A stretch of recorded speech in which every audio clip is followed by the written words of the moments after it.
You need to strive to be the best.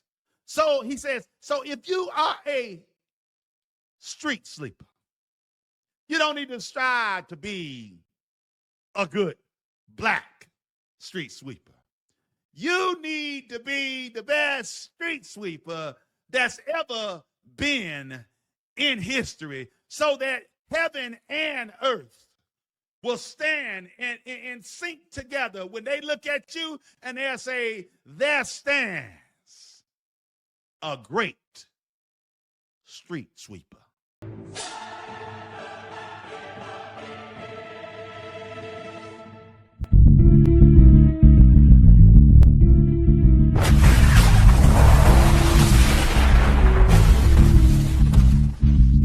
It's not common sense to grant somebody a position just because of their race, because of their shade, because of their skin color.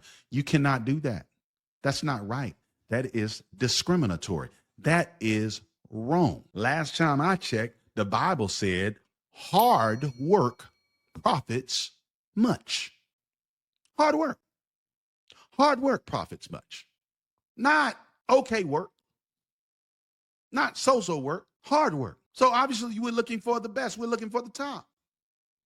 Bible says your gift will make room for you and place you before important men and kings. Your gift. Well, maybe you're not as gifted as this one over here. You mean to tell me that I'm going to get a government job, which is a very cushy, it's very cushy now, they cushy job, and I'm not even the best qualified for it? That ain't right to me. That ain't right. I know that ain't right. And the Bible don't support nothing like that. As a believer, no, you can't support nothing like that. What are we talking about? And then you say, well, it's to even the playing field. Man, get in the book. Stu, work hard. Work harder than this one over here. You mean to tell me this college over here, let's say you got Liberty University, and then you got Morehouse College. No. We ain't going to use more. Fort Valley State. You got Fort Valley State, and you got Liberty University. And you got 2 graduates or 5, 10 graduates on both ends that are trying to get a government job. Liberty University's acceptance rate is a lot lower, and what you have to do to qualify to get into Liberty is a lot more rigorous than Fort Valley State, which is an HBCU. The courses, the learning is more challenging, more difficult at Liberty than Fort Valley State. You ask me, how did I know? How do you know? How do you know? Because I went there for a hot minute. I went there for a hot minute. You know, when I was doing my 1.67 GPA, I went there, so I already know. To be totally honest with you, I don't even know how I got the 6.7 in there. They had me on a DEI program. Look, they had me on a DEI program back then. Shoot, I probably should have had a 0.3. How in the world did I get a 1.6? I don't understand that. But anyway, y'all, I haven't read this story. I think I did a video of this college. It's an HBCU. And that college, man, let me tell you, that college, I think they had a graduation rate of, I think it was under 10%. It was something crazy. Under 10% of the people that went to that college graduated. It was ridiculous. And you won't come talking to me about some fairness and all this stuff, and it's wrong and everything to take away this program that's just going to blanket give a job to somebody because they go to an HBCU. You need to qualify first. You need to be able to pass the same test that this person at Liberty did. You need to be able to pass the same test that this person at Yale or Emory or Harvard. Yeah, you need to do better than them. You want that job? You going against it? Let's go. Get it. Stop making excuses. I remember Martin Luther King saying, he said, look, you know, the street sweeper. He said, you need to be the best. You need to strive to be, you don't need to just be a good black attorney or lawyer. You don't need to be just a good black judge or a good black cook or a good black police officer or a good black doctor. You need to be the best. You need to strive to be the best. So he says, so if you are a street sleeper, you don't need to strive to be a good black street sweeper. You need to be the best street sweeper that's ever been in history so that heaven and earth will stand and sync together when they look at you and they'll say, there stands a great street sweeper. It needs to be across the board that this person is qualified, uniquely qualified for this position. And because they are uniquely qualified, they are the best qualified candidate, not based on a discriminate policy that says, well, because you are a woman, or because you are a man, or because you are a white, or a black, or an Asian, or an Indian, or this, that, and the other, we're going to just give this to you. No. That's not right. Now, what I will say, however, if you got two candidates, and I think this is reasonable.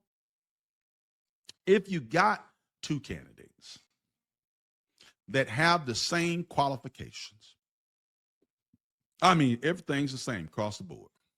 Can't separate the two.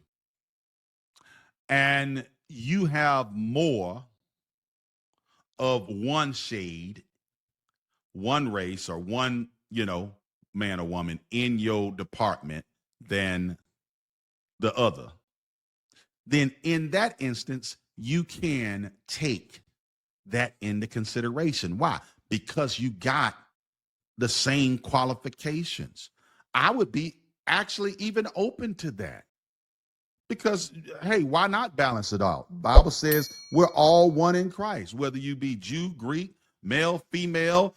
So we can use, once everything is on the same level, now we can level the playing field because we're supposed to be all one, right? We're all Americans. So why has it all got to be one shade or one class or one coach? I'm with you on that one. But, brother, if you ain't qualified, if you just going to get it just because you go to an HBCU, no. Heck no, don't agree, not at all. Let's see what he got to say. Come on now. Jesus. And that the United States government aren't even showing up anymore to HBCU programs because they're deeming everything to be racist DEI programs. It's dumb. It's dumb. Everything is not a racist DEI program. Okay, I'm just saying everything is not. Yes, it is. If you are if the qualifications are not consistent across the board, it is a racist DEI program. If you are going to give somebody the advantage because they are a woman or because they are a man or because they this gender or that race or that shade or that culture, and the other person that they're going up against is more qualified, then yes, that is a racist DEI policy. Now you can put other adjectives on that. It's a racist, it's an unethical, it's a unjust, it is a unfair, it is favoritism, it's all kind of things that it is. It's not right. It's unjust. A person should be qualified, uniquely qualified to do what they're doing. If they're not good, that's just like, listen, we use stuff like this in everything else except everything else. I will give you a perfect example. You will not find no DEI up in no NBA. I'm telling you right now, I guarantee it. Well, maybe in today's NBA. Well, let's go back to the 90s. Let's go back to the 90s. You go back to the 90s in the early 2000s, bro, you ain't going to find no DEI, bro. You better come with it. If you ain't got it, you ain't getting in there. I know it's like that in football. In football, bruh, you either got it or you don't. We ain't doing no DEI program, man. With billions of dollars at stake. You won't talk to me about some DEI whatever. not on the football field. Now they listen, they will play all them games in the locker rooms, in the coaching sector, even in the front office. But when it comes to that football field, you bet to believe they ain't going to take no unqualified linebacker just because he went to HBCU, and you're going to automatically put him as the starter of the Atlanta Falcons, of the New York Giants, just because he went to such and such an HBCU. No, he got to earn that thing. He got to earn it. And if he earns it, you give it to him. Or I'll be right behind you. I'll be a cheerleader. No, that brother, he did better than all of them. I don't care. They went to Alabama. I don't care. They went to Georgia. I do not care. He busted their tail. He busted them up. When he went out there, bang, what? Come on now. But in the same manner, if he ain't got it, he ain't got it. And they don't play that in those type of sectors. You either got to have it or you got to get on up out of here.